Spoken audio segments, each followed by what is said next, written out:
Hello friends, welcome to Sri Academy of Science Craft. In this video, we are going to discuss about the photorespirations. म्हणजे या video मध्ये आपल्याला photosynthesis मधला एक अत्यंत असा महत्त्वाचा जो भाग आहे तो म्हणजे फोटोरेस्पिरेशन हा आपल्याला बघायचा आहे.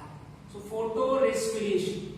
Okay, so first of all we have to know the meaning before understanding the concept. Concept समजून घ्यायच्या आधी आपल्याला या फोटो रेस्पिरेशनचा अर्थ माहित असायला पाहिजे. बघा फोटो रेस्पिरेशन मध्ये बघा, photo means light. Okay, photo म्हणजे काय? Light. Next respiration. Respiration respiration मध्ये काय? रेस्पिरेशन मध्ये जनरली काय बघायला मिळणार आहे? It takes in O2 and loses CO2. Right? म्हणजे ऑक्सिजन हा आतमध्ये घेतला जातो आणि कार्बन डायऑक्साइड हा बाहेर रिलीज केला जातो. त्याला जनरली रेस्पिरेशन असं म्हटलं जातं. बरोबर आहे? रेस्पिरेशन. आता रेस्पिरेशन मध्ये सांगितलेलं आहे it takes in O2 and loses CO2. ही झाली ब्रीदिंग प्रोसेस. पण ब्रीदिंग प्रोसेस ही कशामध्ये कन्सिडर केली जाते? रेस्पिरेशन मध्ये. Okay, so photo means light and respiration that means it takes place in O2 and loses CO2. त्याला काय म्हणायचं आहे? Photo respiration. सो डेफिनेशन काय आहे फोटो रेस्पिरेशनची? डेफिनेशन ऑफ फोटो रेस्पिरेशन एकदम सिंपल आहे. The respiration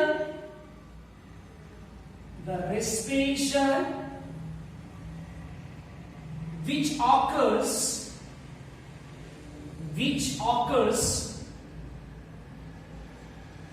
during daytime called photorespiration.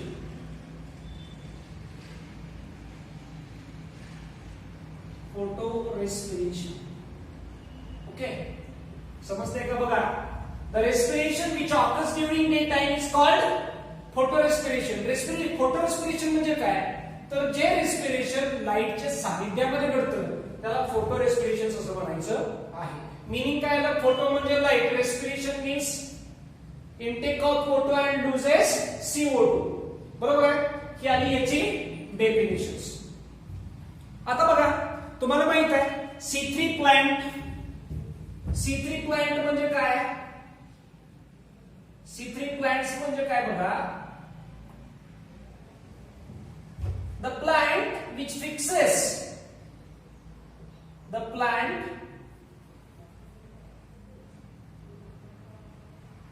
fixes CO2 through Calvin cycle called C3 plants. आपल्याला फोटो रेस्पिरेशन मध्ये C3 प्लांट बघा, फोटो रेस्पिरेशन हे C3 प्लांट मध्ये घडतं. फोटो रेस्पिरेशन C3 प्लांट मध्ये घडणार आहे. C3 प्लांट म्हणजे काय? The plant which fixes CO2 through Calvin cycle is called C3 plant. म्हणजे ज्या वनस्पती कार्बन डायऑक्साइडचं फिक्सेशन किंवा कार्बनचं फिक्सेशन हे केल्विन सायकलच्या मदतीने करतात. काय सांगतोय समजून घ्या. ज्या वनस्पती कार्बनचं फिक्सेशन केल्विन सायकलच्या मदतीने करतात म्हणून त्यांना C3 प्लांट असं म्हटलेलं आहे. C3 प्लांट म्हणजे काय? केल्विन सायकल मधला फर्स्ट स्टेबल प्रोडक्ट कुठला आहे? फॉस्फोग्लिसरिक ऍसिड आहे. त्याच्यामध्ये किती कार्बन आहेत? 3 कार्बन आहेत. म्हणून ओके, म्हणून याला C3 प्लांट्स असं म्हटलं जातं. म्हणजे या प्लांट मध्ये केल्विन सायकल घडते. बरोबर आहे? या प्लांट मध्ये केल्विन सायकलच्या मदतीने CO2 चं फिक्सेशन केलं जातं किंवा कार्बन फिक्स केला जातो म्हणून यांना C3 प्लांट असं म्हटलं जातं. आता ह्याचं एक इम्पॉर्टन्स आहे बघा, या प्लांट मध्ये रुबिस्को नावाचा एक एन्झाइम आहे जो मोस्ट अबंडंट एन्झाइम आहे. Okay, So Rubisco enzymes is most abundantly found in the plants.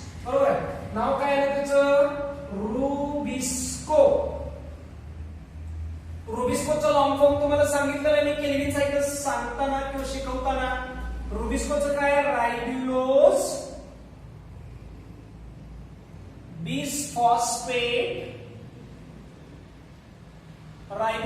Bisphosphate carboxylase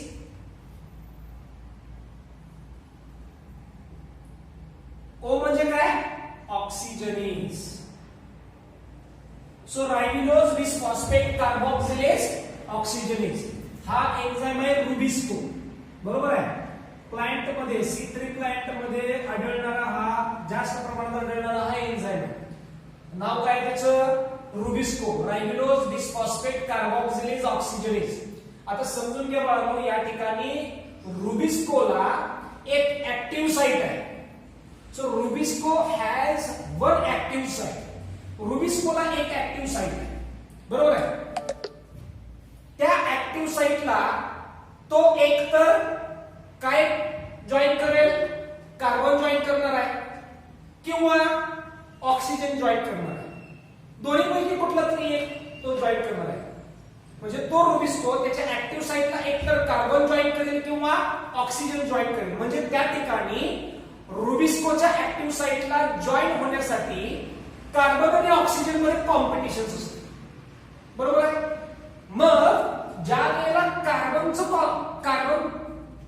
वेळेला कार्बन डायऑक्साइडचं कॉन्सन्ट्रेशन जास्त असेल त्यावेळेला तो काय काम करणार आहे रायब्युलोज बिसफॉस्फेट कार्बोक्सिलेज म्हणून काम करणार आहे कारण तो त्यावेळेला कार्बन डायऑक्साइडचं कॉन्सन्ट्रेशन जास्त असल्यामुळे तो कार्बन फिक्स करणार आहे समजलं आणि कार्बन डायऑक्साइडचं कॉन्सन्ट्रेशन कमी असेल ऑक्सिजनचं कॉन्सन्ट्रेशन जास्त असेल तर त्यावेळेला तो ऑक्सिजनची ऍक्टिव्हिटी दाखवणार आहे म्हणजे तो ऑक्सिजन फिक्स करणार आहे आणि फोटो रेस्पिरेशन घडवून आणणार आहे म्हणजे त्यावेळेला रुबिस्को स्वतःच्या ऍक्टिव्ह साइटला काय बाइंड करून घेणार आहे ऑक्सिजन आणि काय ऍक्टिव्हिटी करणार आहे रायब्युलोज बिसफॉस्फेट ऑक्सिजनेज सिंपल आहे जर रुबिस्को हा त्याच्या ऍक्टिव्ह साइटला कार्बन बाइंड करणार असेल तर त्यावेळेला तो काय म्हणून काम करणार आहे रायब्युलोज बिसफॉस्फेट कार्बोक्सिलेज म्हणून काम करणार आहे जर रुबिस्को त्याच्या ऍक्टिव्ह साइटला ऑक्सिजन जर बाइंड करणार असेल तर तो काय म्हणून काम करणार आहे रायब्युलोज बिसफॉस्फेट ऑक्सिजनेज ओके काय म्हणून काम करेल रायब्युलोज बिसफॉस्फेट ऑक्सिजनेज म्हणून काम करणार आहे म्हणजे या ठिकाणी रुबिस्कोच्या ऍक्टिव्ह साइटला बाइंड होण्यासाठी कार्बनचं आणि ऑक्सिजनचं कॉम्पिटिशन असते ज्याचं कॉन्सन्ट्रेशन जास्त असतो तो त्या ठिकाणी बाइंड होणार आहे ओके मग हा जो एन्झाइम आहे ribulose bisphosphate carboxylase oxygenase this enzymes are thermolabile enzyme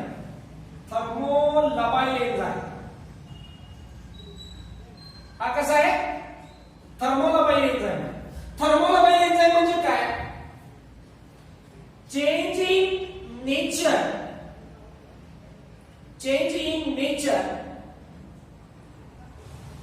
when change in environment okay so thermolabile enzyme म्हणजे काय change in nature when change in environment म्हणजे ज्या ज्या वेळेला पर्यावरणामध्ये बदल घडतील त्यावेळेला त्याच्या नेचर मध्ये बदल होणार म्हणजे जास्त टेम्परेचर असेल तर तो वेगळा काम करणार वेगळं काम करेल कमी टेम्परेचर असेल तर ते वेगळं काम करणार आहे म्हणजे सभोवतालच्या वातावरणामध्ये तापमान जर जास्त असेल तर तो रुबिस्को वेगळं काम करणार आहे सभोवतालच्या वातावरणामध्ये जर तापमान कमी असेल तर तो वेगळं काम करणार असा हा कोण आहे रुबिस्को आहे थर्मोलाबाइल म्हणजे आपण म्हणतो ना जिकडं गुलाम तिकडं चांग बोललं तसंच आहे बरोबर आहे thermolabile enzymes change in nature when change in environment तसंच आहे रुबिस्को बघा ना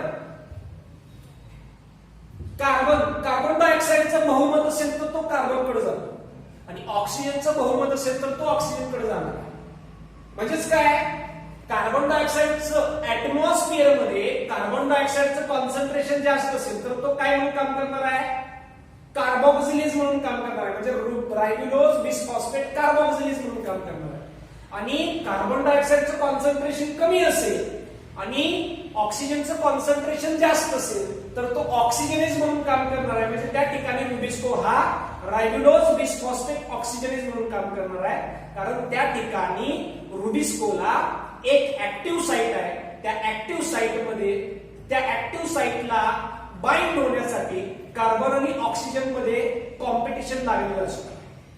ओके, मग हे कशावरती डिपेंडेंट आहे? either the concentration of CO2 is more or concentration of O2 is more. If the concentration of CO2 is more, then Rubisco acts as carboxylase, or if the concentration of O2 is more, then Rubisco acts as oxygenase. बरोबर आहे? समजलं इथपर्यंत तुम्हाला? खूप महत्वाचं आहे हे नीटच्या दृष्टीने. बरोबर आहे? आता आपण पाहणार आहोत conditions.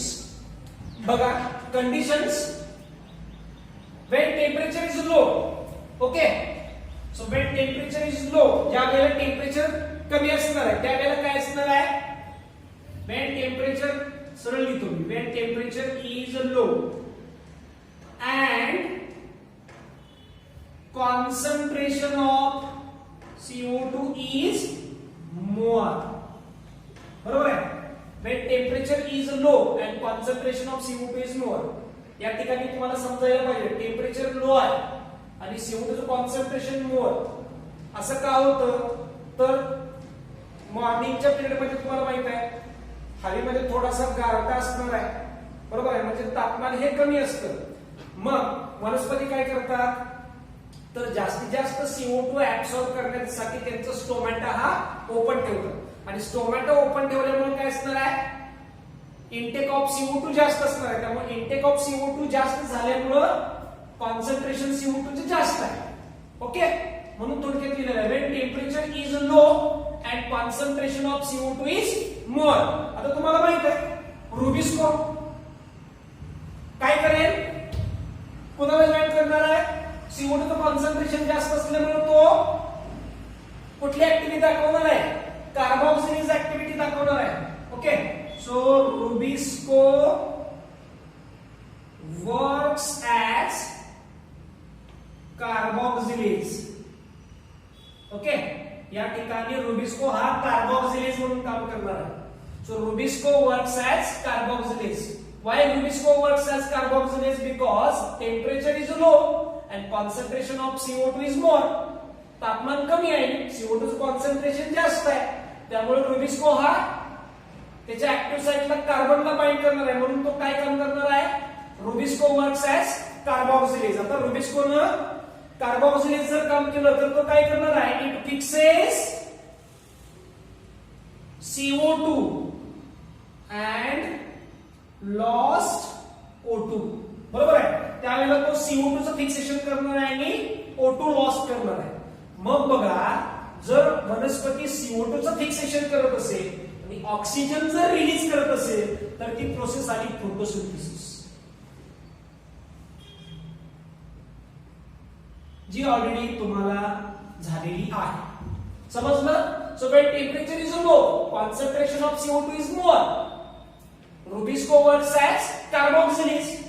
Okay, so when Rubisco works as carboxylase, this Rubisco fixes CO2 and lost O2. मग जर CO2 चं फिक्सेशन होत असेल आणि ऑक्सिजन हा जर रिलीज केला जात असेल तर फोटोसिंथेसिस घडणार आहे. ओके, आता याच्या उलट बघा, हे झालं मॉर्निंग टाइम ची कंडिशन्स. आफ्टरनूनची बघा, दुपारी असेल, हवेमध्ये तापमान जे आहे म्हणजे थोडंसं गरम झालेलं असतं. So when temperature is high, बरोबर आहे? तापमान जास्त आहे. आता या ठिकाणी मी सरळ लिहितो, टेम्परेचर जास्त असल्यामुळं वनस्पतीमधलं पाणी ट्रान्सपिरेशनच्या मदतीनं निघून जाऊ नये म्हणून वनस्पती स्टोमॅटा बंद करतात, आणि बंद करत असताना पूर्ण बंद होत नाही तर पार्शियल बंद होतात, म्हणजे अर्धी बंद आणि अर्धी उघडी. बरोबर आहे? त्यामुळे काय होणार आहे बघा, stomata become partially closed. Stomata become partially closed काय होईल, स्टोमॅटा क्लोज झाला, वातावरणामधला कार्बन डायऑक्साईड वनस्पती आतमध्ये घेऊ शकत नाही ना, बरोबर आहे का?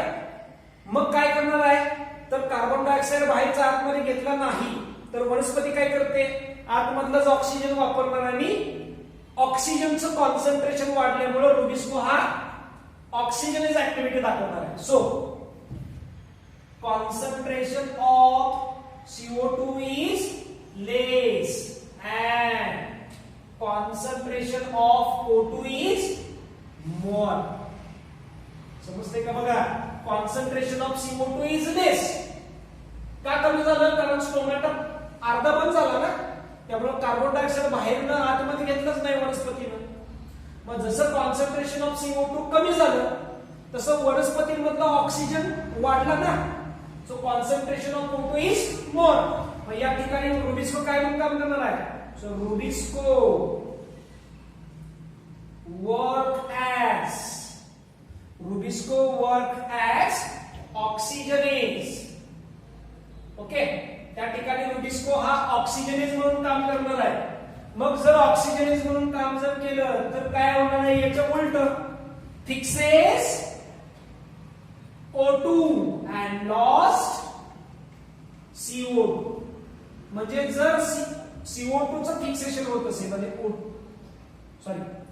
ऑक्सिजन फिक्स केला जात असेल आणि CO2 लॉस जर केला जात असेल, म्हणजे ऑक्सिजन आतमध्ये घेतला जात असेल आणि कार्बन डायऑक्साईड बाहेर टाकला जात असेल, तर आपल्याला माहित आहे त्याला काय म्हणायचं, रेस्पिरेशन असं म्हणायचं.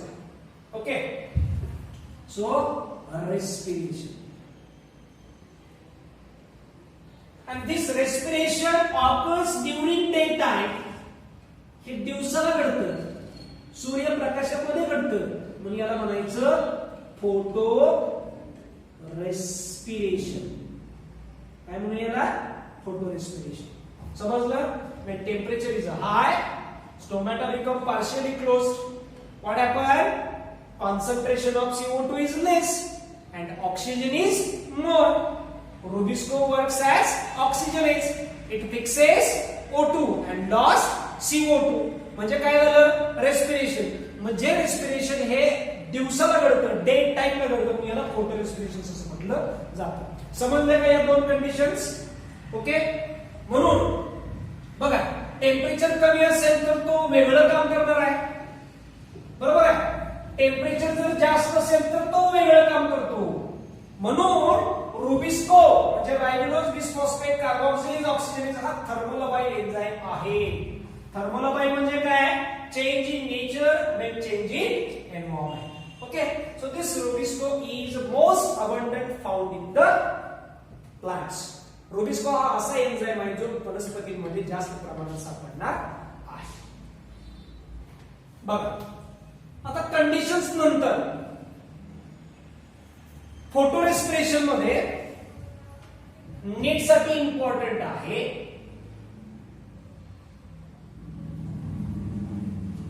ग्लुकोज तयार व्हायला केल्विन सायकल मध्ये कशाची गरज आहे किंवा कशाचं फिक्सेशन करायची आवश्यकता आहे, तुम्हाला माहित आहे, कार्बन डायऑक्साईडची, बरोबर आहे. पण जर कार्बन डायऑक्साईड जर लॉस्ट होत असेल तर ग्लुकोज तयार होईल का, नाही होणार. मग वनस्पती या ठिकाणी काय करणार आहे, फोटो रेस्पिरेशन करते. मग फोटो रेस्पिरेशनच्या मदतीने काय होतं, तर out of 100% of CO2, out of 100% of CO2 only 25% is lost and 75% CO2 is conserved. Okay, या पद्धतीने समजते.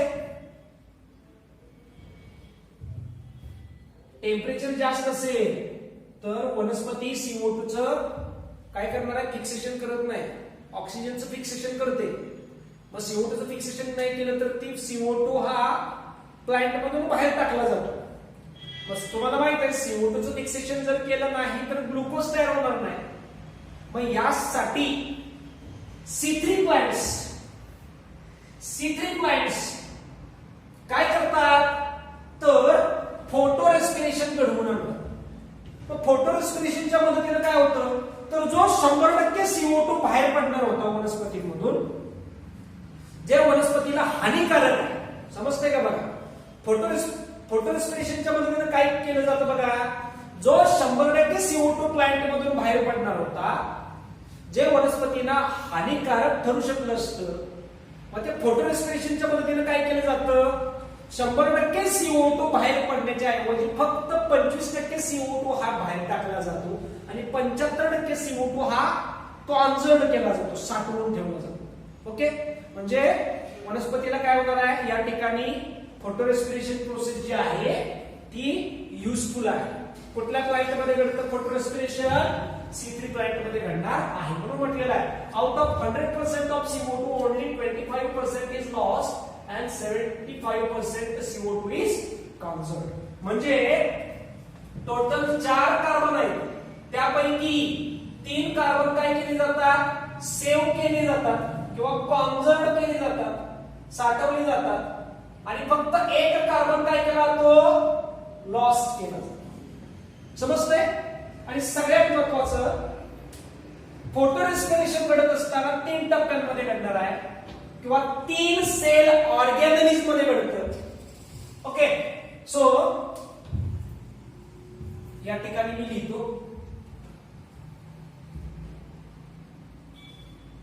बघा, या ठिकाणी लिहितो मी, it takes place in 3 cell organelles.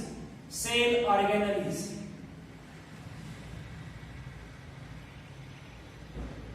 First chloroplast. Sequence चुकवायचा नाही, सिक्वेन्स जर चुकवला तर तुमचे मार्क्स गेले किंवा नीट मधला तुमचा एक क्वेश्चन चुकला.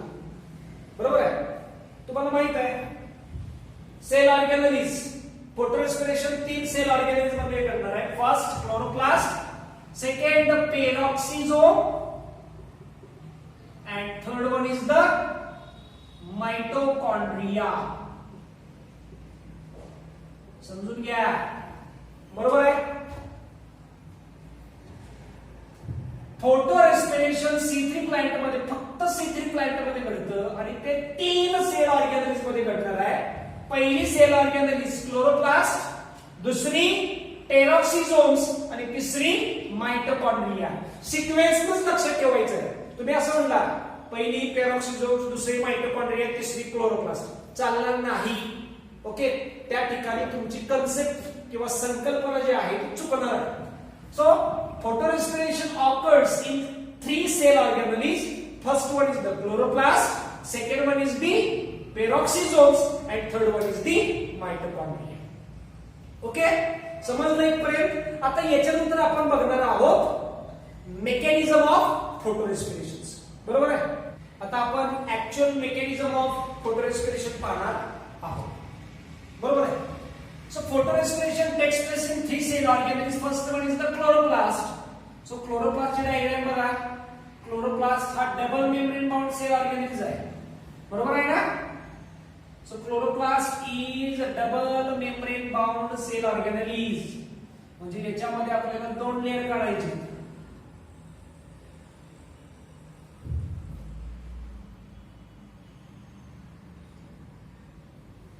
आला chloroplast.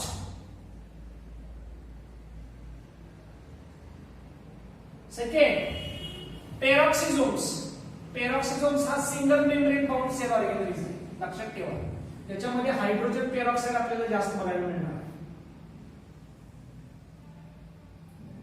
Second organelle is peroxisome. तिसरी सेल ऑर्गॅनिल आहे ती mitochondria. Mitochondria is also double membrane bound cell organelle. बरोबर आहे. रेस्पिरेशन मध्ये तुम्हाला मी डिटेल शिकवणारच आहे, आता समजून घ्या. माइटोकॉन्ड्रिया ही सुद्धा double membrane bound cell organelles आहे आणि याच्यामध्ये 2 लेयर्स असतात, आउटर मेम्ब्रेन आणि इनर मेम्ब्रेन. आउटर मेम्ब्रेन हा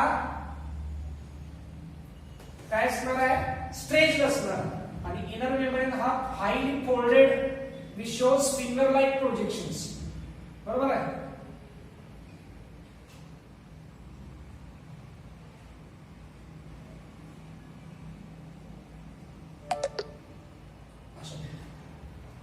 याला म्हणायचं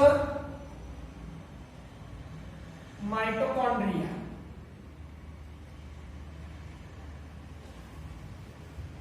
okay, so chloroplast, peroxisomes and mitochondria. आता तुम्हाला माहित आहे नॉर्मल फोटोसिंथेसिस करायला काय होतं, temperature is low, stomata become open और स्टोमॅटा ओपन्स, बरोबर आहे. So intake of CO2 is more. CO2 intake जास्त असल्यामुळे कॉन्सन्ट्रेशन ऑफ CO2 इन्क्रीजेस, बरोबर आहे. आणि कॉन्सन्ट्रेशन इन्क्रीजेस झाल्यामुळे CO2चं कॉन्सन्ट्रेशन वाढल्यामुळे काय करणार आहे, रुबिस्को वर्क्स ॲज कार्बोक्सिलेज, बरोबर आहे. आणि रुबिस्को कार्बोक्सिलेज म्हणून काम करणार आहे आणि त्या ठिकाणी रुबिस्को हा कार्बन डायऑक्साइडचं फिक्सेशन करणार आहे. ओके, आणि ऑक्सिजन हा बाहेर टाकणार आहे.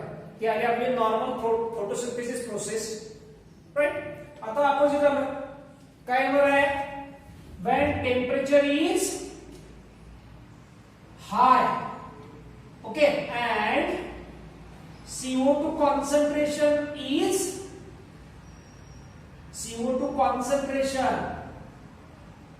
low, बरोबर आहे. when temperature is high CO2 concentration is low, बरोबर आहे. त्या ठिकाणी मग रुबिस्को acts as काय काम करणार आहे, ऑक्सिजनेज. का म्हणून ऑक्सिजनेज म्हणून काम करेल, CO2 चं कॉन्सन्ट्रेशन कमी आहे, ऑक्सिजनचं कॉन्सन्ट्रेशन जास्त आहे, म्हणून तो ऑक्सिजनेज काम करतो. ओके, आणि ऑक्सिजनेज काम करत असताना तो काय करेल, इट ऍब्सॉर्ब O2, बरोबर आहे. मग RU बघा क्लोरोप्लास्ट मध्ये RUBP म्हणजे रायबुलोज बायफॉस्फेट.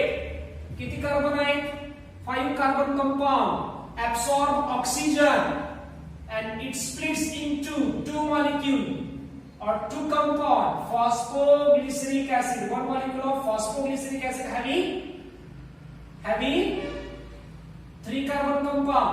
आता बघा फॉस्फोग्लिसरिक ऍसिड मध्ये 3 कार्बन आहेत आपल्याला माहित आहे, आणि RUBP मध्ये 5 आहेत. दुसरा कंपाऊंड असणार आहे कुठला, फॉस्फोग्लायकोलेट.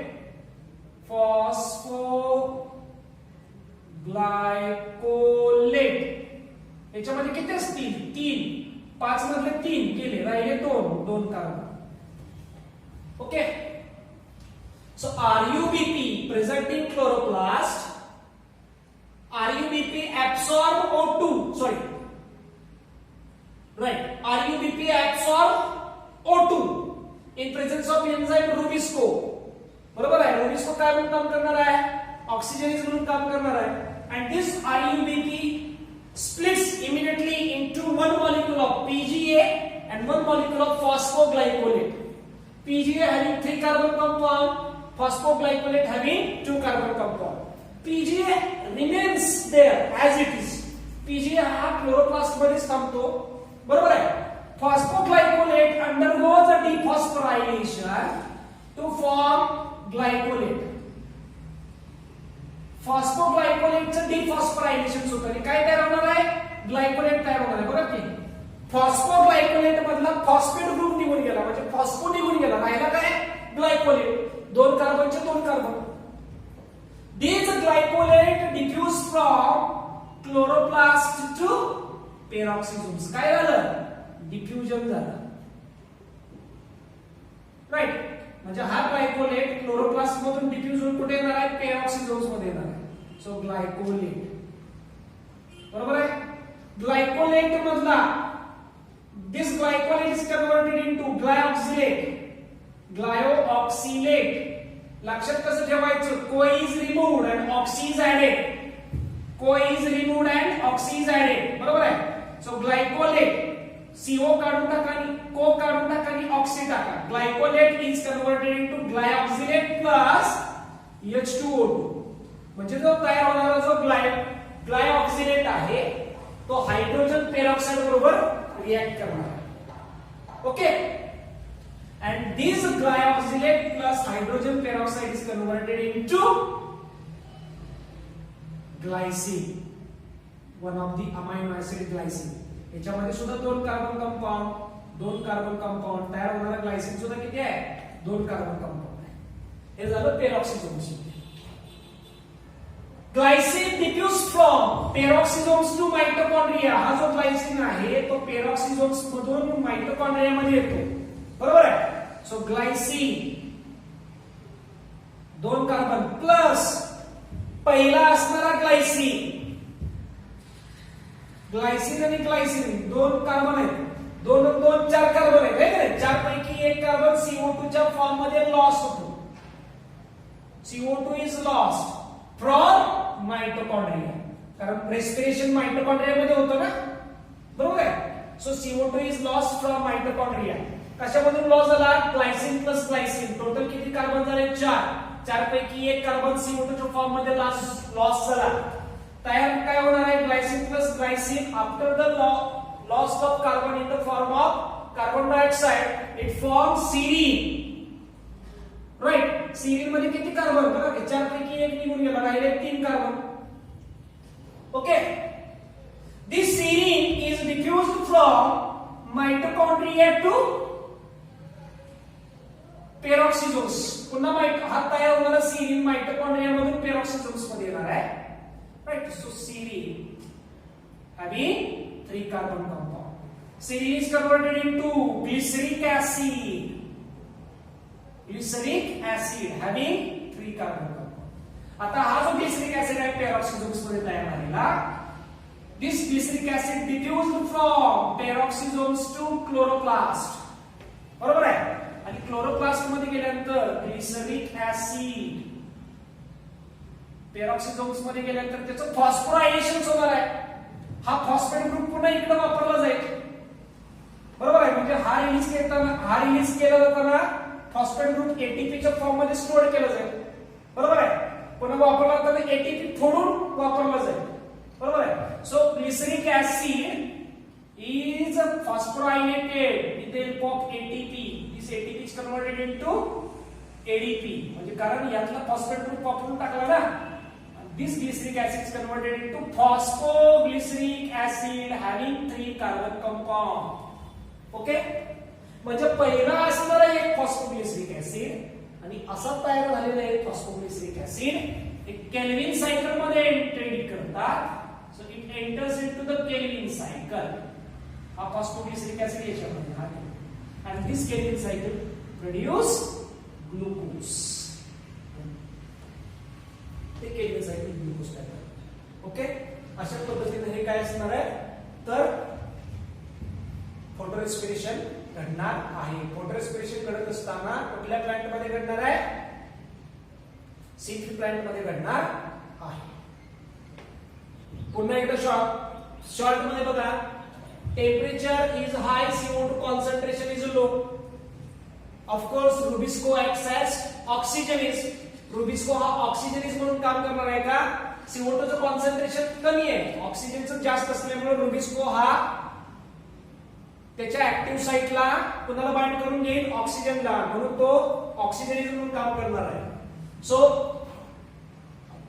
तुम्हाला माहित आहे photorespiration 3 cell organelle, chloroplast, peroxisomes, mitochondria. पहिल्यांदा क्लोरोप्लास्ट मध्ये RUBP having 5 carbon compound absorb O2 in presence of enzyme ribulose bisphosphate oxygenase, and this RUBP is immediately splits into 2 compound. First one is the 1 molecule of phosphoglyceric acid having 3 carbon compound and 1 molecule of phosphoglycolate having 2 carbon compound.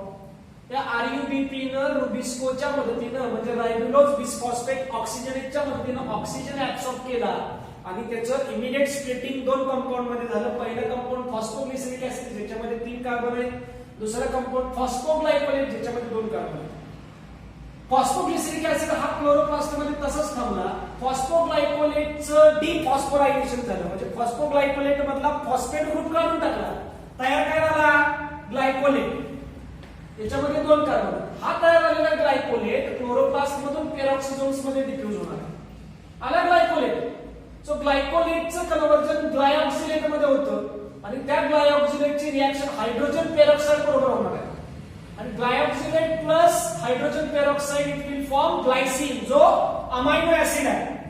बरोबर आहे. तयार झालेला Glycine पेरॉक्सिसोम्स मधून mitochondria मध्ये diffuse केला जातो. पेरॉक्सिसोम्स मधून आलेला ग्लायसिन आणि या माइटोकॉन्ड्रिया मध्ये ऑलरेडी असलेला Glycine 2 carbon plus Glycine 2 carbon असे एकत्र येतात. टोटल 4 कार्बन होतात. त्यातला एक कार्बन रिलीज केला जातो माइटोकॉन्ड्रिया मधून रिलीज केला जातो. CO2 च्या फॉर्म मध्ये रिलीज केला जातो आणि एक कार्बन रिलीज करून राहिलेली जी 3 कार्बन आहेत त्याच्यापासून सीरिन तयार केलं जातं. हे सुद्धा अमायनो ऍसिड आहे. तयार झालेलं सीरिन माइटोकॉन्ड्रिया मधून डिफ्यूज केलं जातं माइटोकॉन्ड्रिया मधून पेरॉक्सिसोम्स मध्ये. सीरिनचं ग्लिसरिक ऍसिड तयार होणार आहे. सेम आहे 3 कार्बन. तयार झालेला ग्लिसरिक ऍसिड पेरॉक्सिसोम्स मधला डिफ्यूज होऊन पेरॉक्सिसोम्स मधून तो क्लोरोप्लास्ट मध्ये जातो. Glyceric acid having 3 carbon compound is phosphorylated. Glyceric या ठिकाणी डिफॉस्फोरायलेशन झालं म्हणजे फॉस्फेट ग्रुप निघून गेला. या ठिकाणी फॉस्फोरायलेशन झालं म्हणजे फॉस्फेट ग्रुप घेतला. आता फॉस्फेट कोणाकडून घेणार आहे एटीपी कडून. So at that time ATP is converted into ADP and glyceric acid is converted into phosphoglyceric acid. पहिला क्लोरोप्लास्ट मध्ये असलेला पहिला फॉस्फोग्लिसरिक ऍसिडचा मॉलिक्यूल आणि नंतर तयार झालेला जो फॉस्फोग्लिसरिक ऍसिडचा मॉलिक्यूल त्या सायकल मधून बरोबर आहे हे केल्विन सायकल मध्ये एंटर्ड होतात आणि मग ग्लुकोज तयार. Right.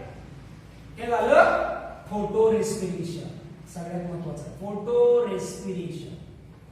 Right. Photorespiration it is also called as a C2 cycle. NEET मध्ये तुम्हाला विचारला जातो. तुम्हाला असा प्रश्न विचारला ओके तुम्हाला असा जर प्रश्न विचारला गेला की the first stable product of photo respiration तुम्ही लगेच सांगणार आहे फॉस्फोग्लायकोलेट. पण तुम्हाला असा प्रश्न विचारला गेला तर the first stable product of C2 cycle सांगता येत नाही मुलांना. फोटो रेस्पिरेशनला C2 सायकल असं म्हटलं जातं. का म्हटलं जातं कारण फोटो रेस्पिरेशन मध्ये तयार होणारा जो पहिला स्टेबल प्रोडक्ट आहे फॉस्फोग्लायकोलेट याच्यामध्ये 2 कार्बन आहेत म्हणून याला C2 सायकल असं म्हटलं जातं. C2 सायकल किंवा फोटो रेस्पिरेशन घडत असताना 3 सेल ऑर्गॅनिझम मध्ये घडणार. मी पुन्हा एकदा सांगतोय क्लोरोप्लास्ट पेरॉक्सिसोम्स आणि माइटोकॉन्ड्रिया. ओके. नीट साठी इम्पॉर्टंट काय बघा. नीट साठी important 75% CO2 is conserved, that is 3 carbon, and 25% CO2 is lost, that is 2 carbon. बरोबर आहे. 1 carbon. 4 कार्बन आहेत त्यापैकी 3 कार्बन साठवले म्हणजे 75% कार्बन डायऑक्साइड वाचवला ना आणि 1 कार्बन देऊन टाकला 25% लॉस झाला. म्हणजे सगळ्याच्या सगळं जे वाया जाणार होतं त्यातलं थोडं वाया गेलं आणि बाकीचं साठवलं म्हणून फोटो रेस्पिरेशन घडवून आणलं जातं. ओके. नेक्स्ट टोटल किती ऑक्सिजनचे मॉलिक्यूल वापरले जातात तर 2. इथं 1 आणि इथं 1 या ठिकाणी हायड्रोजन पेरॉक्साइड मधला आहे 2 मॉलिक्यूल ऑफ O. राईट. अशा पद्धतीने नीट साठी इम्पॉर्टंट आहे. ही फोटो रेस्पिरेशनचे डायग्रामॅटिक रिप्रेझेंटेशन आहे. तुम्हाला जर थेरीला विचारलं sketch and table the diagrammatic representation of photo respiration तर अशी लिहिता यायला पाहिजे. पाठ करायचं नाही. मी पाठ केलंय का नाही लक्षात ठेवा. पाठ करायचं नाही. तुम्ही समजून घ्या पहिलं काय तयार होतं डिफॉस्फोरायलेशन झालं नंतर ते पेरॉक्सिसोम्स मध्ये आलं. पेरॉक्सिसोम्स मधून काय घडलं माइटोकॉन्ड्रिया मध्ये काय घडलं पुन्हा माइटोकॉन्ड्रिया मधून पेरॉक्सिसोम्स मध्ये काय घडलं आणि पेरॉक्सिसोम्स मधून क्लोरोप्लास्ट मध्ये काय घडलं हे लक्षात ठेवायचं आहे. ओके. बघा फोटो रेस्पिरेशन C3 प्लांट मध्ये काय घडतं. Why photorespiration is occurred in C3 plant. Okay. एक सिग्निफिकन्स आहे फोटो रेस्पिरेशनचा. Photorespiration protects the C3 plant from photo oxidation. Photo oxidation म्हणजे काय बघा की लाईट इंटेन्सिटी जास्त असणार आहे. तापमान जास्त लाईट इंटेन्सिटी जास्त. मग प्रखर जर लाईट असेल तर जेवढी जास्त एनर्जी येणार आहे, जेवढी जास्त एनर्जी येणार आहे ते सगळे क्लोरोफिल ए काय करणार आहे, ऍब्सॉर्ब करणार आहे. क्लोरोफिल ए न एनर्जी जास्त ऍब्सॉर्ब केल्यामुळं जास्त तिकडं एटीपी तयार होत नाही, उलट घडतं. काय होतं, क्लोरोफिल ए न जास्त लाईट मध्ये जास्त एनर्जी ऍब्सॉर्ब केल्यामुळं क्लोरोफिल ए च्या व्हॅलन्सी मधले सगळे इलेक्ट्रॉन निघून जातात आणि पुढच्या प्रोसेसवरती परिणाम होणार. समजलं? म्हणजे थोडक्यात मला जर भूक लागली तर मला जेवढं पचू शकतं किंवा जेवढं मी खाऊ शकतो तेवढंच खायचं. चांगलं जेवण आहे म्हणून मी जर खूप जेवलो तर मला त्रास होणार. तसंच आहे, लाईट इंटेन्सिटी जास्त आहे म्हणून क्लोरोफिल ए न जर जास्त मॉलिक्यूल जास्त फोटॉन जर ऍब्सॉर्ब केले तर क्लोरोफिल ए च्या व्हॅलन्सी मधले इलेक्ट्रॉन उडून जातात. त्याला म्हणायचं फोटो ऑक्सिडेशन. आणि हे फोटो ऑक्सिडेशन घडू नये, फोटोसिंथेसिस प्रोसेसवरती परिणाम होऊ नये म्हणून C3 प्लांट हे हाय टेम्परेचर मध्ये आणि हाय लाईट इंटेन्सिटी मध्ये फोटो रेस्पिरेशन घडवून